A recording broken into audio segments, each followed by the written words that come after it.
For superpowers, it's not their money that gives them power. It's not their weapon that gives them power. It's their propaganda that gives them power.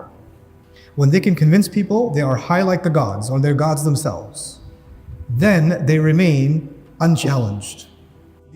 The greatest threat to national security for them is the one person who destroyed their entire propaganda machine.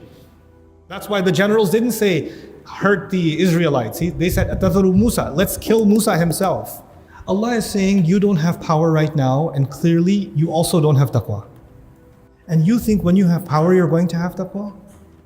Maybe Allah will give you the same power He gave Fir'aun. Maybe He'll make you a superpower. Maybe there will be people that were trapped under you. Maybe you'll become the zalim and they'll become the mazloom. Maybe that will happen. And then Allah will see if you're any different from Fir'aun.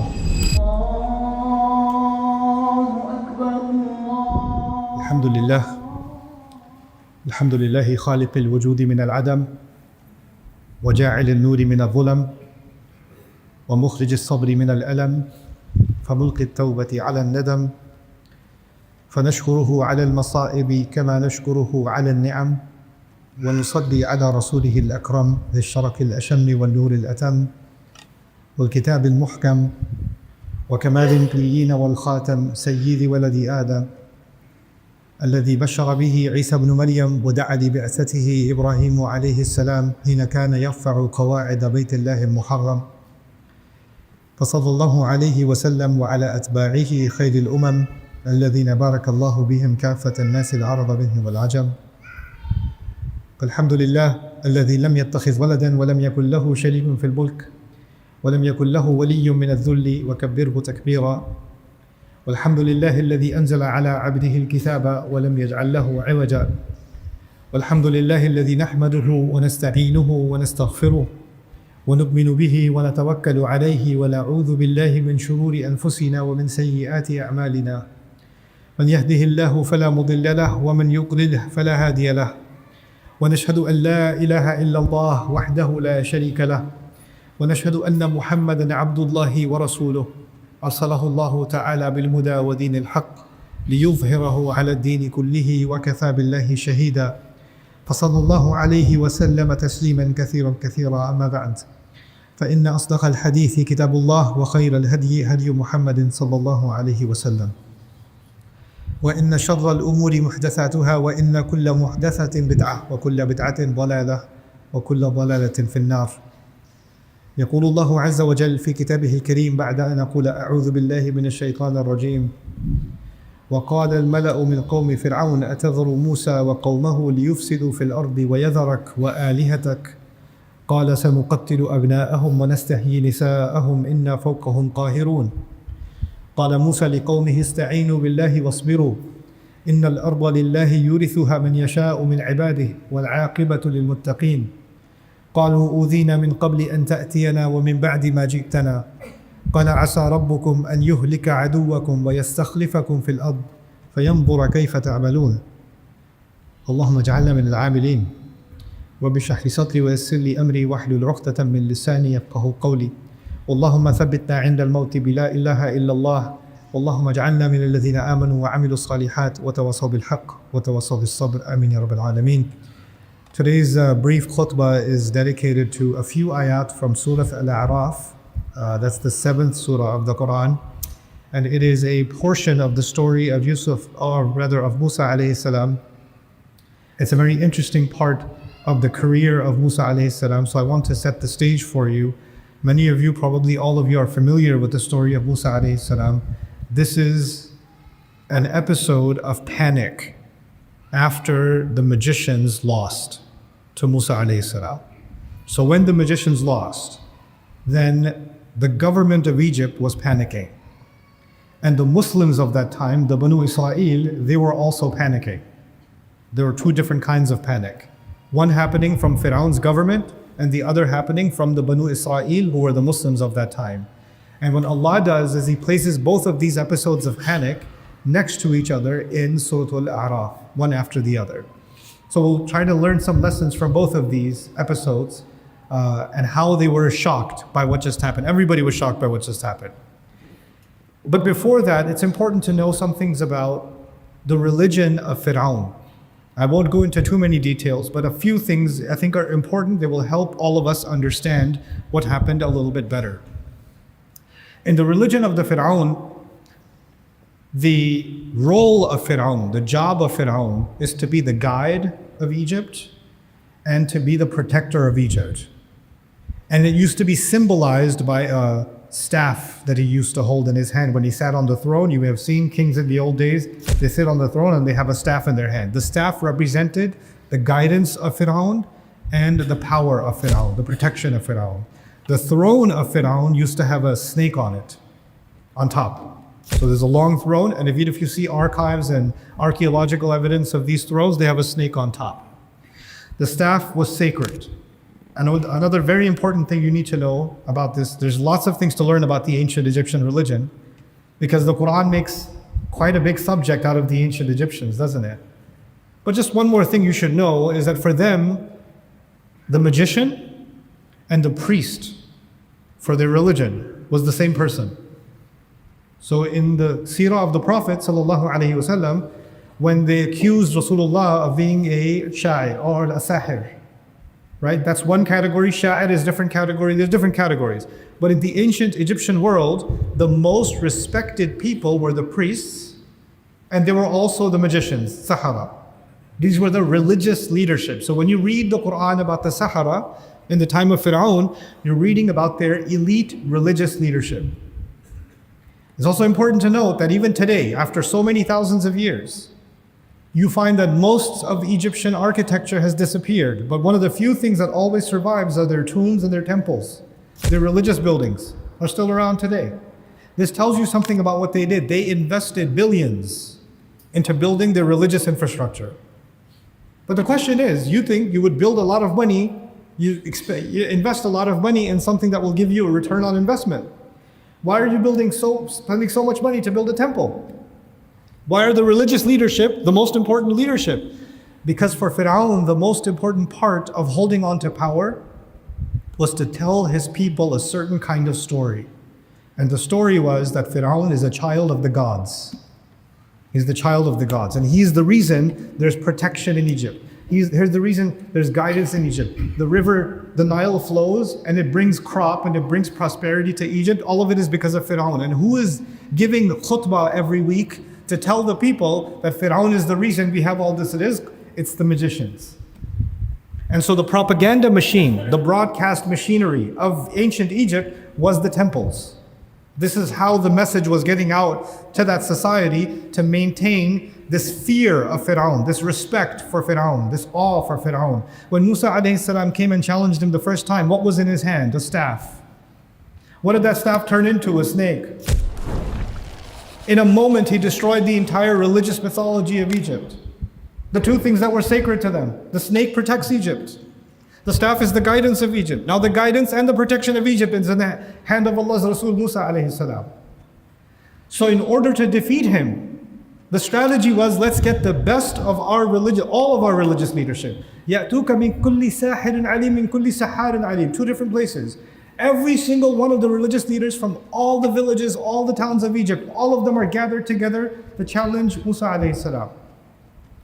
And in one day, in a single event, not only did they become believers, so the entire religious leadership became believers. It's hard for me to imagine. I live in the United States, and I imagine if all the church leadership in America got together one day, and within 10 minutes, all of them became Muslims and started doing dawah right away. It's like shocking to this. You understand how that would be shocking. That happened. And now that's shocking enough. What happened on top of that is, Fir'aun immediately says, torture these people and chop up the right arm and the left leg and hang them in the streets. So 10 minutes ago, these were the most respected people in Egyptian society. These were the religious people and the leadership of Egyptian society, from the village to the cities, everywhere. And 10 minutes later, they're hanging in the street. Their body parts are bleeding out. The entire nation is shocked. In a sense, Fir'aun destroyed his own religion. You didn't even have to. By killing the Sahara, he's actually killed his own story. Who's going to do the propaganda for him now? Who's going to convince the people that he's a god now? Where's that going to come from? He destroyed his own leadership. That's why there was a panic. There were two kinds of leadership in Egypt. There was the leadership that was religious, the Sahara. There was the military leadership, the Mala, the generals. The only leadership left now is the military one. The religious one is all dead. They're gone. So they have an emergency meeting. وَقَالَ الْمَلَأُ مِنْ قَوْمِ فِرْعَوْنَ أَتَذَرُ مُوسَى وَقَوْمَهُ لِيُفْسِدُوا فِي الْأَرْضِ وَيَذَرَكَ وَآلِهَتَكَ. That's the ayah I read to you. The generals from the nation of Fir'aun start questioning Fir'aun. You know, in the Quran you find about Fir'aun, you don't question him, ala Fir'aun. But now his own leadership is questioning him. Are you going to leave Musa and his followers? You're going to leave Musa and his entire nation? You're just going to let them stay? They have caused so much chaos in the country, and they have left you, and they have left your gods, they have left your religion. In other words, now we have to ask ourselves a very important question. Musa alayhi salam did not have an army. Musa alayhi salam did not have millions in money. He didn't have media influence. He didn't own any businesses. He didn't have economic strength. He didn't have political strength. He didn't have social. None of the factors of strength are there.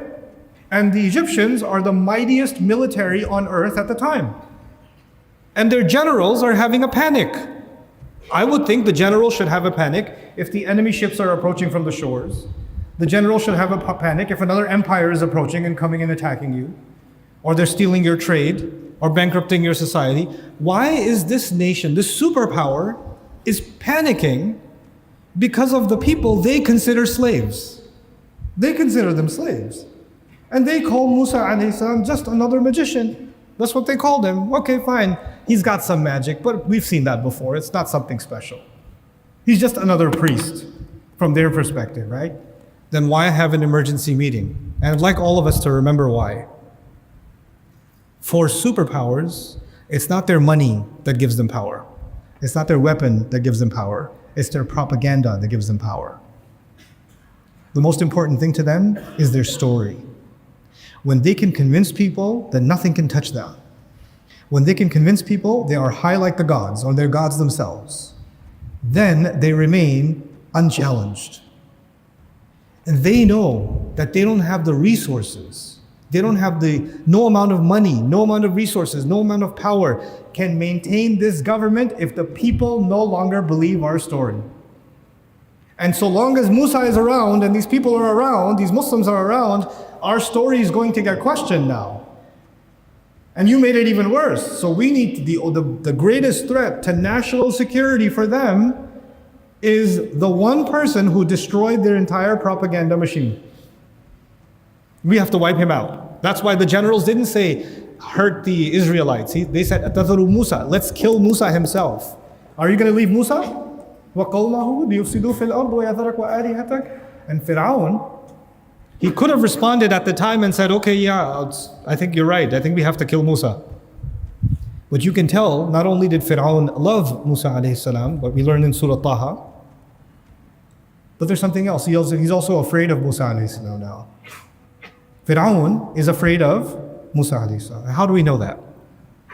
He saw when Musa alayhi salam came into his own court, he defeated him. Then he gathered all of the best religious leadership that has been loyal to him for generations. And they flipped on him in one day in front of Musa alayhi salam.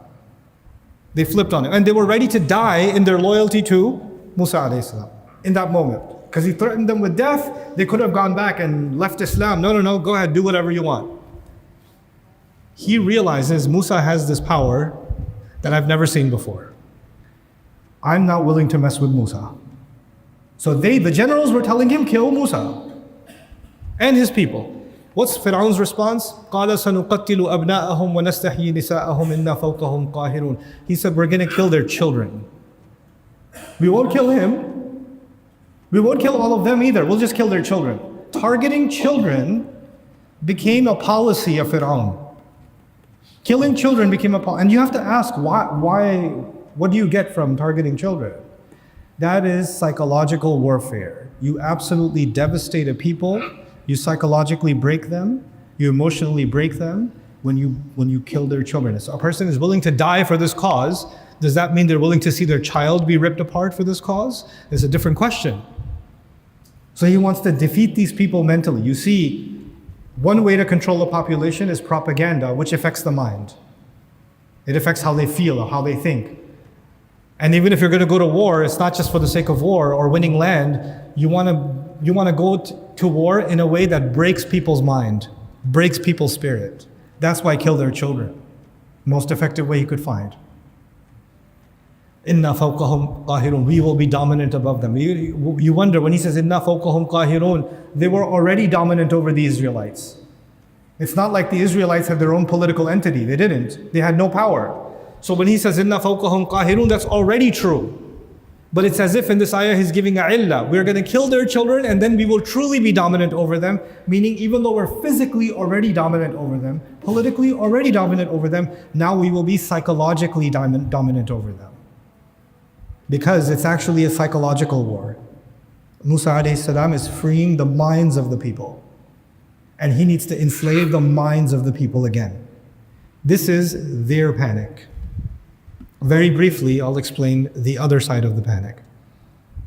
That's the panic of the Muslim community of the time. Banu Israel are the Muslims of that time. Musa alayhi salam comes to them and says, actually before I tell you what he says, let me tell you what's happening. Fir'aun is angry. Fir'aun just killed his most important people, his religious leadership in public. That happened. The Muslims of the time were treated like second-class citizens or slaves, third-class citizens. If you're one of them, you're looking at those priests hanging in the street, you're thinking, man, he doesn't even spare those people. They're from his skin color. They're from the elite backgrounds. He didn't even spare them. We're nothing to him. He's just going to bulldoze all of us. Musa has gotten us in a lot of trouble here. Because he made Fir'aun so angry, he even killed his own people, so definitely he's going to kill all of us. So they're panicking. The Muslims are panicking. Because when you're facing a tyrant, and you see that the tyrant's getting angry, it starts making you nervous. And one of the solutions that comes to some of their minds is maybe if we go to Fir'aun, and we show our loyalty and say, hey, I know that Musa gave you a hard time, and I know I'm from Bani Israel, but I don't like Musa that much. I even brought my mega hat, make Egypt great again, right? I'm on your side. Look, I'm one of the good ones. I don't oppose you that much.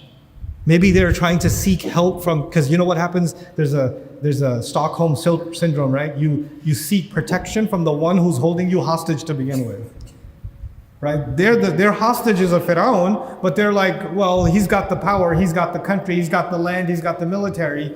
Maybe we should beg him for safety. So the one who's killing you is the one you go begging for safety. Yeah? So they're thinking about doing this. Musa alayhi salam says, وَقَالَ مُوسَى لِقَوْمِهِ اسْتَعِينُوا بِاللَّهِ. Seek help from Allah. Now if you hear seek help from Allah at any other time, it's a general statement. But in this climate, this means stop thinking about seeking help from Fir'aun. Learn to seek help from Allah. This is the challenge between who are you going to run to? Are you going to run to your Fir'aun or are you going to run to Allah? وَاصْبِرُوا. And stay firm. Stay on your religion. Keep going. In other words, okay, I won't seek help from Fir'aun, but if I look like I'm right next to Musa, then if he's angry at Musa, he's going to be angry at all the people that are standing next to Musa alayhi salam. Maybe I should do a little bit of social distancing from Musa. Stay at a little bit of distance so that even if they get people that are around Musa alayhi salam, I'll be at a safe distance a little bit. I want to be Muslim, but not too Muslim, no. Right? Because I'm not that serious about it. Maybe if they think I'm not that religious or not that loyal to Musa, maybe they'll leave me. He's saying, وَاصْبِرُوا. Stay firm on your deen. Keep going. Persevere.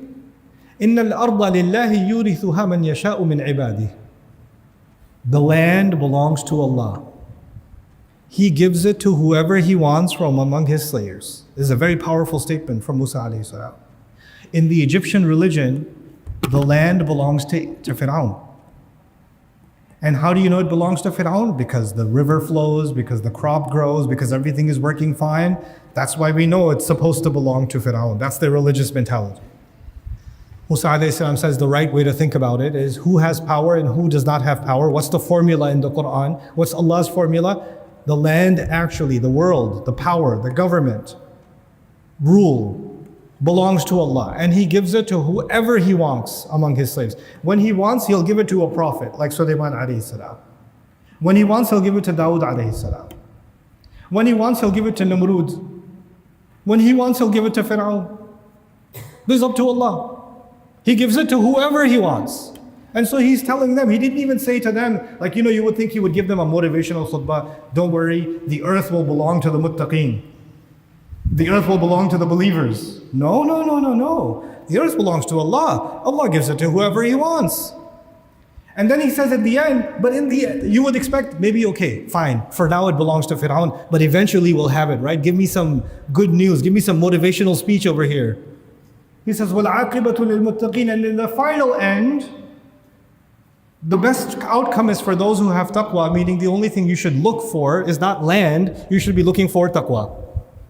You need to have fear of Allah more than anything else. That's the biggest asset you will have, bigger asset than any land. When the Banu Israel heard this in their panic, they said, what kind of speech is this? We're having an emergency, Fir'aun's going to come kill all of us, and you're giving us a taqwa khutbah? You're telling us the earth belongs to Allah. What is it? Give us some practical advice. What good is your Islam? It doesn't give me any solutions. They say, أُوذِينَا مِن قَبْلِ أَن تَأْتِيَنَا وَمِن بَعْدِ مَا جِئْتَنَا. We were being tortured before you came, and we're being tortured after you came, after you arrived. In other words, they're saying, this Islam of yours that you brought, and we're all Muslims, it doesn't bring any solutions. We were in a bad situation before becoming Muslim, or before your prophecy and after your prophecy. Like, it doesn't really change any reality on the ground. If your God is so good, we should be in power and He should be destroyed. And if not, then why are we even listening to you? There's no practical uplifting of the ummah from this khutbah. Practically, we're still in the same situation. So they're criticizing Musa alayhi salam because they're frustrated because they're not in a position of power. And Musa alayhi salam responds so beautifully. And this is what I'm going to conclude my khutbah with. He says to them, عَسَى رَبُّكُمْ أَن يُهْلِكَ عَدُوَّكُمْ. Maybe your Rabb, your master, will destroy your enemy. Maybe your Rabb will destroy your enemy, meaning destroy Fir'aun, destroy the armies. And the Muslims listen to this and say, yeah, now that's what I'm talking about. This is the kind of khutbah I want to hear. When Allah will destroy the enemy. Because okay, taqwa, fine, I heard about taqwa before. The earth belongs to Allah, I got it, yeah, okay. Iman, okay, I got it, that's good. But Allah will destroy the enemy, huh? Yeah, takbir. I could get behind this message. This is the kind of speech I need to hear. This motivated me. And then he adds, وَيَسْتَخْلِفَكُمْ فِي الْأَرْضِ. Not only might Allah destroy your enemy, He might leave you in charge in the land. Oh, nurun ala nur. He's going to destroy our enemy and give us control over the land. This is the kind of Islam I can get behind. This is the message we've been telling you should be giving. Finally, I hear the kind of khutbah I want to hear. Something that brings back the glory days. Or brings us to the victory, right? Motivational speech. Except Musa alayhi salam ended the speech with one more addition. Part of it they really wanted to hear, right? Maybe Allah will destroy your enemy. Maybe He will replace you. Maybe He'll give you power in the land. But He didn't say He will, He said maybe. He said maybe. But then He adds at the end, He said, فَيَنْظُرَ كَيْفَ تَعْمَلُونَ. Then He will see, how do you behave? That changes everything. That one statement, فَيَنْظُرَ كَيْفَ تَعْمَلُونَ, changes everything that was said before it. Completely. You know how in chemistry you have something and you add an element, it changes the properties of it entirely? That's what happened in this ayah. The properties of the entire message have now changed. How? Allah is saying you don't have power right now, and clearly you also don't have taqwa. Because when you talk to a prophet this way, it shows that you don't have any taqwa. And you think when you have power you're going to have taqwa?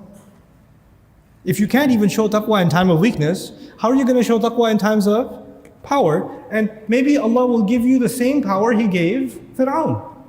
Maybe He'll make you a superpower. Maybe there will be people that were trapped under you. Maybe you'll become the zalim and they'll become the mazloom. Maybe that will happen. And then Allah will see if you're any different from Fir'aun. فَيَنْظُرَ كَيْفَ تَعْمَلُونَ. Then He'll see if you're any different from Fir'aun. It's as if He's warning those Muslims I use the word Muslims strategically. because they were the followers of a prophet of that time. By definition, that is a Muslim. He's telling the Muslims of that time, you are so obsessed with having power, and you don't realize that without taqwa, when you have power, you're no different than Fir'aun. There's no difference between you and Fir'aun when you have power and you still don't have taqwa. And you guys right now don't have enough taqwa. You don't have it. So عسى ربكم أن يهلك عدوكم ويستخلفكم في الأرض فينظر كيف تعملون. Then he will see how you behave. In this, there's a hint from Allah that actually a test of taqwa. We're being tested in our taqwa all the time. But we are especially tested in our taqwa when we are in a position of power. I was told this neighborhood, there are people that are, mashallah, successful in the worlds of business. There are people that are influential in governance. There are people that are highly academic, etc., that attend this masjid. All of you have been given a position of power in some way or the other. Economic, intellectual, governmental, some kind of power. And every one of those positions is a position where you will be challenged in your taqwa, in a way that the person next to you is not. The challenge of taqwa for a taxi driver is different. The challenge of taqwa for a governor is different. That is two very different things. And the higher the wealth, power, influence, leadership, the higher it gets, the more difficult the challenge of taqwa becomes. Because nobody else is there to put you in check. You control everyone, nobody controls you. You tell everyone, nobody tells you. So the only gauge left is you have to check yourself, you have to correct yourself. What was the problem of the Fir'aun? Who's gonna tell me what to do? I'm Fir'aun. Why should I listen to anybody else? This happens as you rise, right? Becomes harder and harder to take advice. Harder and harder to become conscious. So I pray that Allah makes us a people of taqwa and makes us a people that do not lose sight of the consciousness and the awareness of Allah. And we remember that no matter what power Allah gives me, whatever wealth Allah gives me, whatever status Allah gives me, Allah can give it one day, take it the next day. تُعِزُّ مَن تَشَاءُ وَتُذِلُّ مَن تَشَاءُ. You know? تُؤْتِي الْمُلْكَ مَن تَشَاءُ وَتَنْزِعُ الْمُلْكَ مِمَّن تَشَاءُ. He gives, he takes. He gives, he takes. People that lived under Fir'aun at the time never imagined a day where Fir'aun would be gone. They couldn't imagine a day. It was impossible. And then one day he's in the bottom of the river. Just, it would take a long campaign and this and that. No, just gone. Finished. SubhanAllah. This is a humility that Allah has given us. And in the end, He says, the only thing that will last forever, money won't last forever, power won't last forever, influence won't last forever, strength won't last forever, health won't last forever. The only thing that will benefit you forever and benefit you forever, وَالْعَاقِبَةُ لِلْمُتَّقِينَ. May Allah make us from those that are muttaqeen. بارك الله لي ولكم في القرآن الحكيم ونفعني وإياكم بالآيات والذكر الحكيم.